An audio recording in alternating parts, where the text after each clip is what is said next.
I'm starting with the man in the mirror. I'm asking him to change his ways, and no message could have been any clearer. Because there's nothing in my life that's more important to me than creating a world that is safe for all and accepting of everyone. And that's really why we're here today. Because as we've seen in Ferguson or in New York City or throughout the world, racial justice needs to happen now. And there is no time to spare. And it's really important that we engage in these conversations and push ourselves out of our comfort zones to engage and provoke ourselves and to have meaningful thought process. And that's really the purpose of the event. And to speak about it is one matter, but to act on it is a whole other matter. And we will see that this conference, this program today, will bear many fruits. My name is Liz Leffert. I'm the mayor here at Princeton.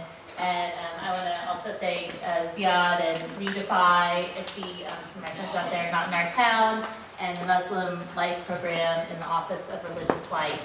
And I'm honored to be with you all here today and to help kick off this conference on the generation of now, activists on the imperative nature of racial justice. To really start the program today with our first panel, I'd really like to thank you all again for coming out today, and I'm so pleased to introduce the Interfaith Activism panel. We really need youth at the table. If we're not at the table, then we're on the menu. But we have to understand that we need to be fighting for one another's issues, because in that way we can all achieve justice, and when we all achieve justice, we've all received a place at the table. The hateful people don't have any power if we as a majority speak up and stand up against them. And I'll share maybe one example that is very moving and inspiring to me. Albania was the only country that had more Jews after the Holocaust than before. And the reason is because they protected them and took them in. And this is because they have the moral code called BESA that says that you have to speak up and stand up for the other, and that the other is as your own. Also as a Muslim, and God is watching over you to make sure you do what it is you need to do to stop as much as you can the Syrian refugee crisis, or to act upon and contribute to the Black Lives Matter movement here at home, or to speak out against Islamophobia, not just because it's victimizing me, but because it's victimizing 1+ billion people at large. There's no way you can oppress me and empower me at the same time. That is what I experienced when I was going to school, right? If I am learning in an environment where somebody can spit at me and nothing be done about it, how am I really supposed to learn? Right? How am I really supposed to be empowered? Thankfully, I had really good and strong parents that helped empower me anyway, right? And I certainly received a very excellent, rigorous academic education. And there were good things that happened to me at that place. But I really want to challenge as we sit on a college campus, right?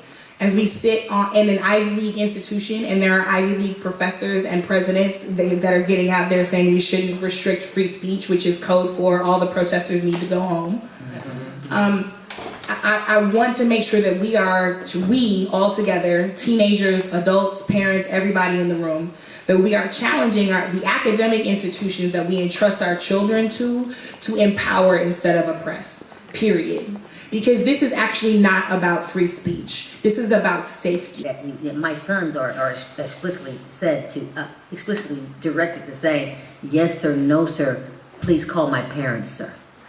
That's the phrase for them. It doesn't guarantee that they'll make it home, but it affords just a little more leeway that they just might. I felt powerless in that situation because the institution itself did not back me, did not support me, and I felt powerless, right? And what they were trying to make it seem like is this is an isolated incident. And they do that all the time now, right? That this blackface party is an isolated incident. At Yale or at this school, them denying black girls entry to a party is an isolated incident. And I would give the example of his boss, President Barack Obama, who I like how it was like senior advisor, State Department, senior advisor, senior correspondent on some website you've never heard of, right? That was the most depressing, like, mutual introduction ever. So he works for the president, and I write blog posts. And then for some reason he asking me questions. I would say that when you look at the description of Obama in some negative media, it's not clear if he's being attacked because he's perceived to be Muslim, because he's black, because his father is an immigrant, or all of these things. And what I think is interesting about Islamophobia as it's experienced by Muslims in the United States is that it is a second layer of discrimination. American Muslims are overwhelmingly either South Asian or African American, with significant percentages of Middle Easterners, a very fast-growing Latino community within the American Muslim community, and then we actually have, I think the Muslim community in the US is the most ethnically diverse religion in the United States. So we get hit on multiple levels. Black Muslims experience everything that any other black person would experience, and then Islamophobia. The anti-immigrant, anti-Latino language that you've been hearing in the United States a lot, and especially the last 5 or 6 months, that also affects Muslim communities, in addition to the Islamophobia. So Islamophobia is kind of like the icing on the cake. It's like, hey, you've been discriminated against, and now we're going to discriminate against you again. And if there's any advantage to this, when we talk about fighting Islamophobia, is realizing that this is not a unique sentiment or unique form of bigotry. Just a simple search on Google, you put in the words Muslim women and you hit images, and what that does is that it brings up sort of this idea of what Haroon's getting at, is that it's what people see, perception becomes reality. And so there's a reason why, you know, the sort of Muhammad Ali's are not seen or not connected as Muslim, or you might see somebody on TV, or you might see somebody, you know, on the Daily Show like Hassan Minhaj, but you might not make that connection that that person is Muslim. And so, you know, part of dispelling the stereotypes is really thinking carefully about how we collectively, right? And I think go back to Haroon's earlier point. This is not just about Muslims, right? This is a much larger issue about justice, about social justice, because any one of us can be affected in our own way. So when people started using this term, it was a very conscious decision to come together under a political identity. It was automatically a political identity because people were choosing to use it in an activist context. And Asia doesn't actually mean anything. Asia is 4 billion people. Asia is everything between the Balkans and Japan, north and south.